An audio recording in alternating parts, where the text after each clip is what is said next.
Ainda que eu falasse a língua dos homens e dos anjos e não tivesse amor, seria como um metal que soa ou como um sino que tine. E ainda que tivesse o dom de profecia e conhecesse todos os mistérios e toda a ciência, e ainda que tivesse toda a fé, de maneira tal que transportasse os montes, e não tivesse amor, nada seria.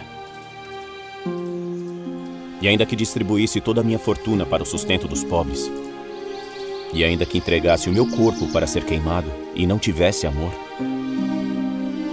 nada disso me aproveitaria. O amor é sofredor, é benigno. O amor não é invejoso. O amor não trata com leviandade, não se ensoberbece, não se porta com indecência, não busca os seus interesses, não se irrita, não suspeita mal, não folga com a injustiça, mas folga com a verdade.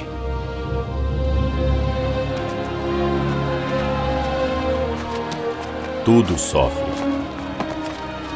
tudo crê, tudo espera, tudo suporta. O amor nunca falha. Mas havendo profecias, serão aniquiladas. Havendo línguas, cessarão. Havendo ciência, desaparecerá. Porque em parte conhecemos, e em parte profetizamos. Mas quando vier o que é perfeito, então o que o é, em parte será aniquilado. Quando eu era menino, falava como menino, sentia como menino, discorria como menino. Mas logo que cheguei a ser homem, acabei com as coisas de menino. Porque agora vemos por espelho em enigma, mas então veremos face a face. Agora conheço em parte, mas então conhecerei como também sou conhecido. Agora, pois, permanecem a fé, a esperança e o amor, estes três. Mas o maior destes é o amor.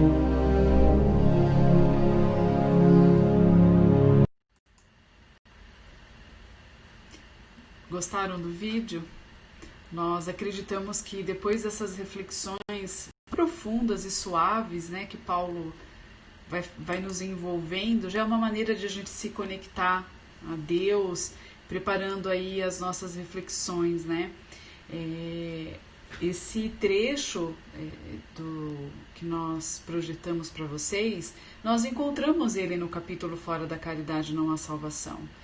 E mediante as questões que nós colocamos, né, na última sexta-feira com vocês, principalmente no que diz do autoconhecimento e a caridade como extensão desse autoconhecimento, bem vivendo, né, esse amor, essa ponte de relacionamentos saudáveis para com o outro, é o desafio para todos nós.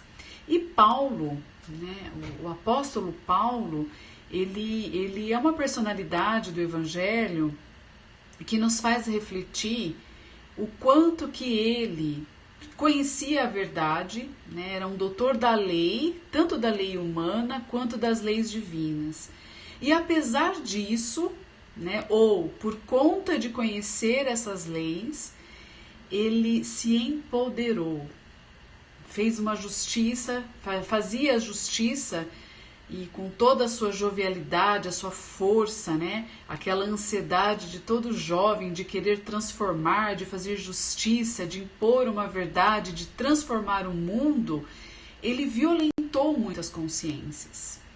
E quando ele mesmo tem um chamado íntimo para o que era a verdade do Evangelho de Jesus, do reino de Deus, ele sente um abalo, né? Ele se sente abalado com essas verdades. E custou muito caro, assim como custa para todos nós. Porque quando nós violentamos a verdade do outro, quando não somos caridosos, quando não perdoamos nem as nossas falhas e nem a falha dos outros, entramos em perturbações tanto íntimas quanto abalamos as nossas relações. E Paulo sentiu o peso dessa sua verdade, que era uma verdade que era impositiva, matou muitas mães de família, tirou muitos filhos de suas mães, deixou muitas pessoas desempregadas, e aí ele mesmo precisou, em vida ainda, sofrer as consequências de suas ações. Quando ele mesmo, na estrada de Damasco, encontra-se com Jesus e se torna cego, né? Diante aquela verdade que iluminou a sua alma e não os seus interesses, e não a vaidade do homem, mas sim a verdade do Espírito. E Paulo, então, na época ainda como Saulo, pergunta a Jesus: o que queres que eu faça? E a nossa consciência, nesse momento em que ele pergunta, e até mesmo quando nós nos perguntamos o que é que temos feito para as nossas vidas e na vida das pessoas que conosco convivem, a nossa consciência, ela sempre nos aponta que não devemos praticar o mal. E na nossa intimidade, a nossa consciência também nos diz, de forma bem intuitiva, nos inspirando a realizações mais nobres, nos diz o que precisamos fazer de bem para o outro. E aí, cada um de nós decide, então, assim como Paulo, já que nós estamos trazendo essa imagem desse que se transformou perante a verdade, né? Paulo, então, decide entender o que é essa verdade. Por isso, conhecer o Evangelho de Jesus exige uma coragem, uma ação da nossa vontade. Porque viver na inércia, na indiferença, viver assim, como aquele jovem que chega a Jesus e fala: mas eu cumpro todos os mandamentos, eu não roubo, eu não mato, eu não cometo adultério. Aí Jesus disse: bom, já que não faz tudo isso, então vende tudo que tem, né? Ou seja, abandona então tudo que é da matéria e vem para uma nova construção espiritual. Ele não quer. Porque apesar de não termos as práticas exteriores, o que vale é aquilo que está dentro de nós. Porque é o que está dentro de nós que é aquele sinal de alerta, sabe? Aquele sininho que diz assim, chamado consciência, que diz: ó, não adianta você dizer que não faz isso, que não faz aquilo, se dentro ainda tem pensamentos, tem sentimentos que te desvirtuam, que contaminam essa verdade que você verbaliza, que você diz para o outro. Então, Jesus tem feito um convite para cada um de nós, né? Pedindo para que a gente faça novas construções. E a nova era do Espírito pede para que nós não mais façamos o mal, e isso já é bem claro para todos nós, mas que é imprescindível que nós nos construamos no bem. E isso é o maior desafio para todos nós que nos consideramos espíritas cristãos. Porque somos espíritas, porque conhecemos o espiritismo, e somos cristãos porque seguimos, à luz dessa doutrina, o Evangelho de Jesus em nossas vidas. Então, a pergunta que me vem é: o que temos feito com aquilo que nós dizemos que nós acreditamos e sabemos em relação às verdades vivenciadas por Jesus? O que temos feito? Porque assim como Paulo perguntou a Jesus, o que queres que eu faça? E Jesus também, no momento oportuno, aquele cego que vem procurá-lo para cura, Jesus pergunta, o que queres que eu faça? Essa pergunta, ela me toca na questão de qual é a sua vontade. Porque enquanto não estivermos com vontade de dominar as nossas más tendências, né? Não praticar o mal é dominar as nossas más tendências, os nossos impulsos instintivos. Enquanto nós não fizermos esse trabalho de autodomínio e não estivermos nos empenhando para a construção do bem, não estaremos vivenciando o Evangelho. Porque, segundo Emmanuel, a palavra, né, o exemplo vivifica. Agora, a palavra, ela pode te arrastar, ela pode mortificar o espírito. Considerações iniciais feitas, Alain? Hoje, para mim, já pode terminar, né? Não. Não, muito rico. A vida de Paulo, de Saulo, né? Ele inicia como Saulo, vai se transformar a partir do contato com Cristo, né? Com Jesus. É um exemplo de renovação, de transformação. Eu encerrei sexta-feira falando, né, de que a nossa vida é uma página em branco a cada dia, né? Sim. E ele é uma prova disso, né? O Paulo é uma prova disso, de que ele aproveitou as páginas em branco que lhe foram ofertadas depois do encontro com Jesus, né? Ele não se prendeu aos seus equívocos do passado, não que não tenha sido influenciado, ele se mortificou muito, né, em relação àquilo que ele tinha errado, naquilo que foi o julgamento cego, fanático que ele teve, né, dos cristãos. Ele achava que estava fazendo a coisa certa, e nisso há coerência com aquilo que nós discutimos na sexta-feira, né? Cada um acredita que está no domínio da verdade, e Paulo, na época Saulo, né, por acreditar que a verdade estivesse com ele quando estava defendendo os ensinos de Moisés, ele não mediu as consequências das suas atitudes. Ele, sem se dar conta, ele estava desrespeitando até mesmo a lei de Moisés, né? Quando falava de não matar, e ele matou. Quando se falava de não furtar, ele furtava a oportunidade do outro, né? Ele não se deu conta de quanto ele estava equivocado, enquanto ele estava cego, né, nas suas interpretações. Não por acaso, depois ele passa a divulgar, ser um grande divulgador dessas verdades, né, e nos prescreve, através de suas epístolas, cartas, as suas compreensões sobre o Evangelho de Jesus, provavelmente inspirado diretamente por Jesus nas suas epístolas. E coloca a caridade como o grande lema, né, como a grande divisa. Paulo vai subscrever a mensagem que vai estar no Instrução dos Espíritos do capítulo 15. Se você vai até lá agora, capítulo 15 do Evangelho segundo o Espiritismo, a lição que está lá na Instrução dos Espíritos é do Paulo, né? E ele vai descrever como ele ficou maravilhado com essa colocação, né? Fora da caridade não há salvação, proposto pelo Espiritismo. Ele mostra a qualidade da doutrina espírita através dessa divisa, porque ela assegura a paz na terra como no céu.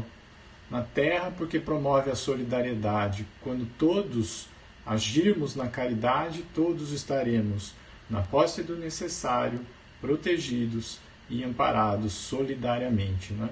E também nos consagra a paz, a tranquilidade, por respeitar as leis de Deus, né, no mundo espiritual. É muito muito claro na lição. E ele fala que essa é a grande divisa, né, que o cristão, o espírita, o espírito espírita cristão, como a Renata explicou, deve seguir por lema, né? Deve ser a grande coluna, que como a coluna de luz que guiou os judeus na sua saída do Egito, através do deserto, que nós deveríamos seguir essa como a coluna de luz para o espírita, né? A prática da caridade. E a prática da caridade, já falamos disso na sexta-feira também, entendida por Jesus como a benevolência para com todos, a indulgência para com as imperfeições alheias e o perdão das ofensas. E o Paulo, na lição da instrução dos Espíritos, do capítulo 15, coloca isso também. Olha, quando você submeter todas as suas ações ao crivo da caridade, você vai ver que você vai agir no bem, necessariamente. E olha como isso é rico, né? Submeter todas as suas ações, as nossas ações, portanto, ao crivo da caridade. Está em dúvida do que eu devo fazer? Passa pelo crivo da caridade. A sua dúvida, a sua ação, aquilo que você intenta fazer, representa a benevolência para com o outro? Aquilo que você vai agir indulgente em relação à imperfeição alheia, representa o perdão a possíveis ofensas? Então ela passou pelo crivo da caridade, vai adiante, você vai constatar, ter a convicção de que você praticou o bem. E aí ele renova, como a Renata já tinha refletido, né? Porque não basta não fazer o mal. Para não fazer o mal basta a inércia, né? Agora, o que é necessário é a conduta efetiva no bem, né? E só quem age através da caridade é que age no bem. Como ele colocou na sua carta aos Coríntios, que a gente encontra esse trecho, né, que nós colocamos o filme, capítulo 13 da carta aos Coríntios, da primeira carta aos Coríntios.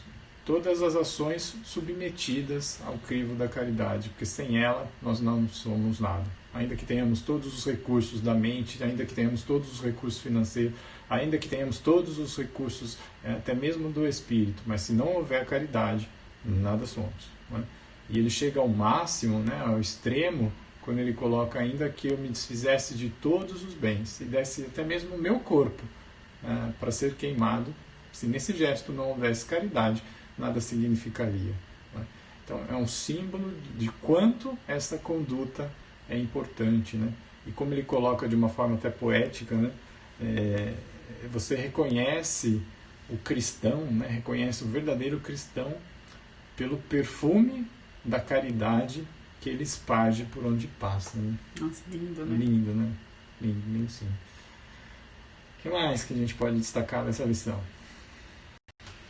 Nossa, acho que já falamos o suficiente, né?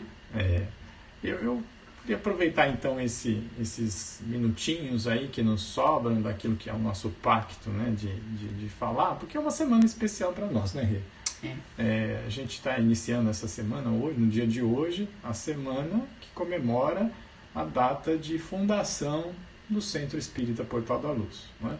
Na próxima quarta-feira, dia 29 de julho, a casa completa 20 anos. 20 anos. 20 anos de estudo, 20 anos de trabalho, 20 anos de solidariedade, 20 anos de crescimento, né? Penso que não foram 20 anos tranquilos, não foram 20 anos de mar de rosas, foram 20 anos de transformação, 20 anos nos renovando a cada dia, nos renovando, trabalhando a cada dia. Muitos irmãos, trabalhadores e frequentadores passaram pela casa. Hoje somos uma família que abrange dezenas e dezenas de trabalhadores, centenas de frequentadores. Em alguns momentos, como em toda família, divergimos de opinião. Em alguns momentos, talvez nos excedemos em nossas convicções e promovemos até mesmo o desequilíbrio, mas nunca perdemos a proteção, né? Nunca perdemos o guia, nunca perdemos o norte da espiritualidade, né? A nos conduzir ao espírito de solidariedade, a nos orientar para a prática da caridade e a transformação moral, né? Nos últimos anos, em especial, são sucessivas as oportunidades em que os mentores da casa, em sua dimensão espiritual, nos alertam sobre o trabalho de autoevangelização, a evangelização do ser, do espírito, né? A importância disso. A casa, como todos sabem, possibilita as oportunidades de beneficência, né? Através das campanhas, através dos trabalhos voluntários, através das visitas aos asilos que nós fazemos, ou fazíamos pelo menos enquanto podíamos, né?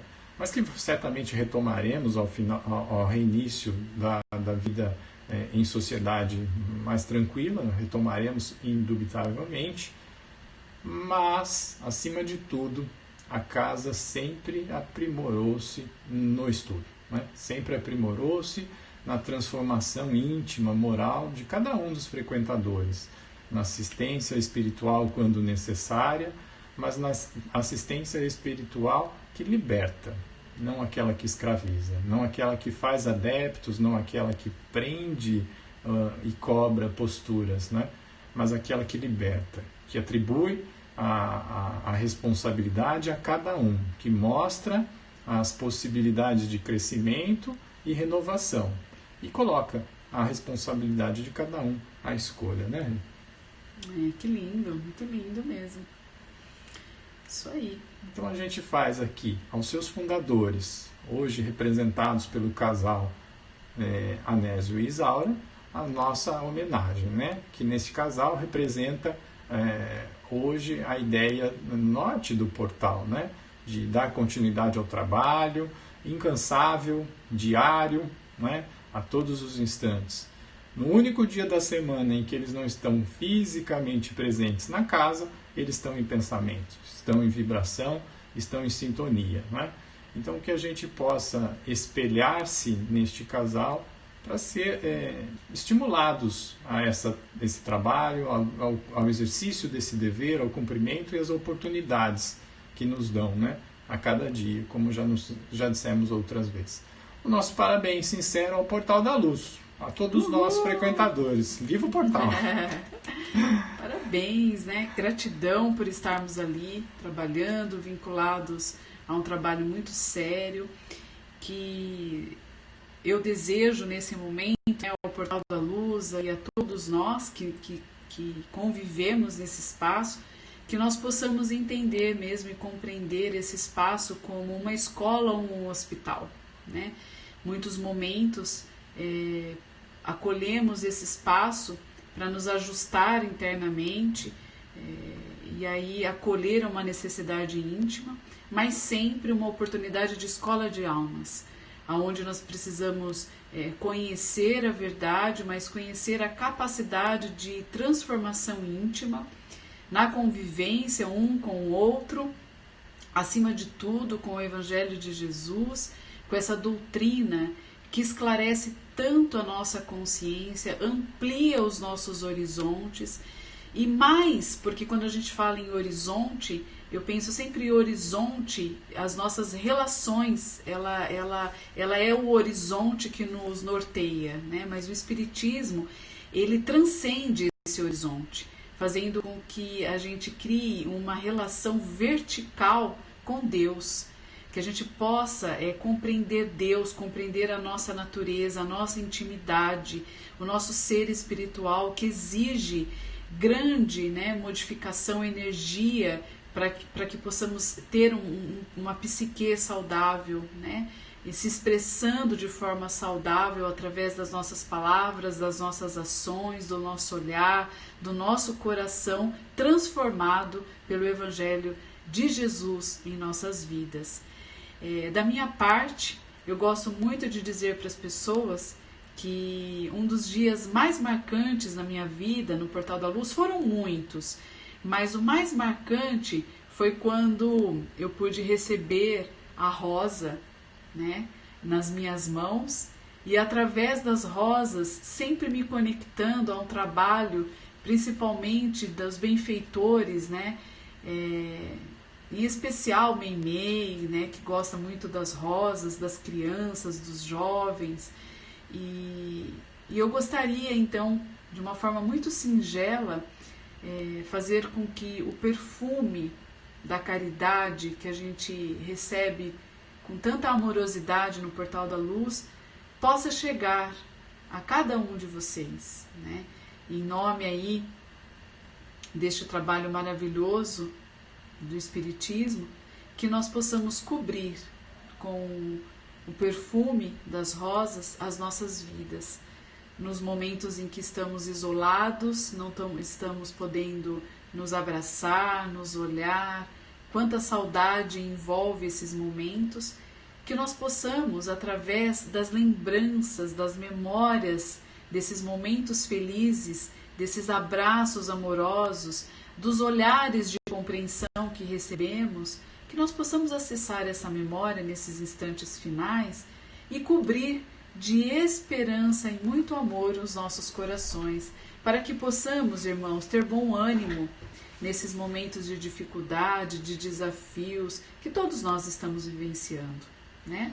É isso aí. Você falou do abraço, hoje é domingo, faz o seguinte, você está do lado de alguém encarnado, faz assim, ó, dá um abraço nele, ó. E você vai sentir o abraço do seu Anésio, do tio Hélio. Que Se for do seu Anésio, precisa ser assim, de coração. Ah, de coração, com coração bem forte, aquele que espreme mesmo. E é o abraço que você recebe todo domingo lá no portal, você está recebendo agora. Está sozinho? Abrace a si mesmo, abrace a si mesmo. Você vai ver que o seu mentor está te protegendo, está te amparando e está te abraçando junto, né? Então, no despacho, aqui na nossa despedida, com um abraço, a gente faz o encerramento dessa manhã, tá bom? Um bom dia a todos, um forte abraço a todos, excelente semana e que Deus nos abençoe sempre. Que Maria, nossa Mãe Santíssima, possa cobrir com seu manto de amor todas as famílias desse nosso imenso Brasil. Que Jesus seja o governador constante do nosso planeta, nos trazendo a sua luz, o seu amor. Que Deus, o nosso Pai maior, o nosso Criador, possa nos assistir nesse instante, como todos os instantes de nossas vidas. Um grande beijo e até! Boa semana!